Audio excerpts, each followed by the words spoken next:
I'm not big into fantasy, but you know what? That's the beauty of being the best. Your content sways the opinions of anyone, whether fan or foe, to the good side, the Frieren side.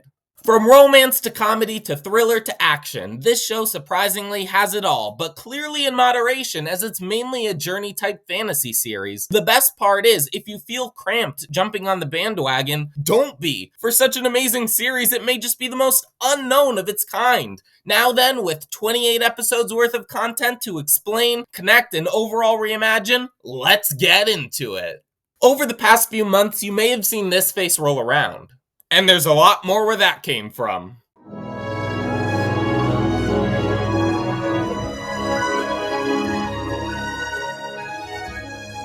But it'll take more than a few funny frames to get you on board. You're not just any other anime junkie, you like the good stuff, right? Good storylines, good characters, fun action, and some hype to set in stone what's to come. You know, like this. No matter how many enemy shells or bullets cloud the air, she flies high and without fear, like a fairy of the battlefield.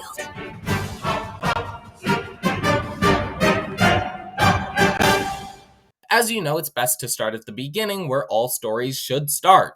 This one just happens to start a few decades before the true journey begins, but don't think it's just some boring, overextended lore that spans 4 episodes. It may just be the 4 most important episodes of the entire series. Point is, there's a lot of checkpoints you'll want to mark off if this show is right for you. Why? Because it comes back to these very detailed, very emotional, and well-balanced roots fairly often.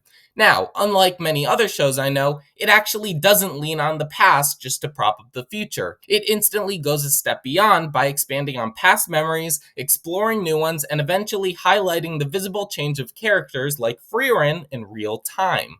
Wait, you don't know who Frieren is? She's the elf of 1,000 years. She'll put a tortoise in its place with how short its life is compared to hers. Now, by no means is she a perfect character, and that should be a good thing. While the focus of the story may be the journey to defeat the Demon King, a second time, all characters, whether main or side, have something special in common. It being that their livelihood, narratives, and ethics evolve for the greater good of themselves. Yes, you heard me. Not the show, not the episode, not the plot, themselves. Now, the other commonality is that they all somehow find a way to revolve around Frieren.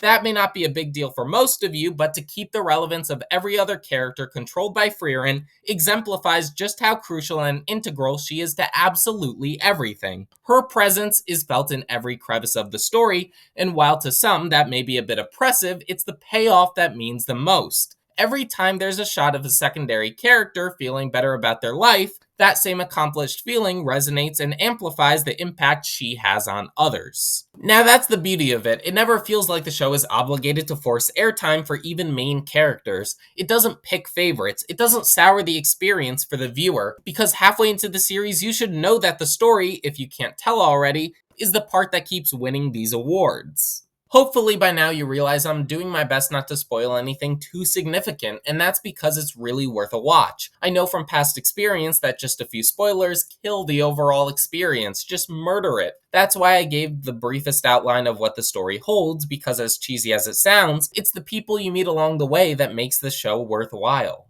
If you're looking for any series, even remotely similar, it's just not out there. Sure, Violet Evergarden is at least a good place to start, but this has infinitely more plot lines and more depth, covering a much broader section of what anime has to offer. Now, this is a pretty big statement, but one I stand by to a large extent.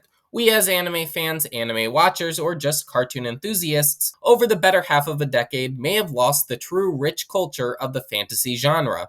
Sure, we have the greats like Jobless Reincarnation, ReZero, and Konosuba, but isekai just isn't the same as a classic fantasy series. Those are more compelled to be new isekai tropes rather than making a completely original storyline like Frieren. Now, as Devil's Advocate, defeating the Demon Lord is obviously common, but it's never the backbone of what this show attempts to accomplish or let its legacy be based on. Before this is all said and done, do you want to check it out? The OPs are just beautiful, and honestly, so are the EDs. Have no fear, Frieren didn't take the top spot of MAL for no reason. Worth its weight in gold, this show doesn't shy away from doing just about anything and everything a normal series is either afraid to tackle or goes about imperfectly. I hope you all enjoyed, and as always, I'll see you next time.